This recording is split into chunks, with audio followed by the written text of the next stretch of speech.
With these two pentalobe screws removed, we want to utilize a suction cup on the front face of our screen closest to our home button.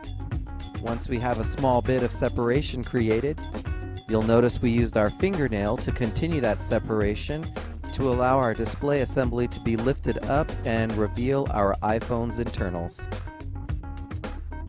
There is a small metal cover protecting the connections for our display assembly.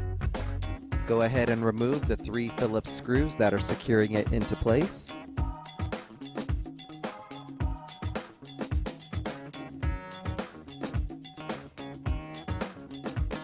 And once that protective plate is removed, you'll notice the 3 connections for our display assembly that we can gently pry up on, and it should now be free for removal.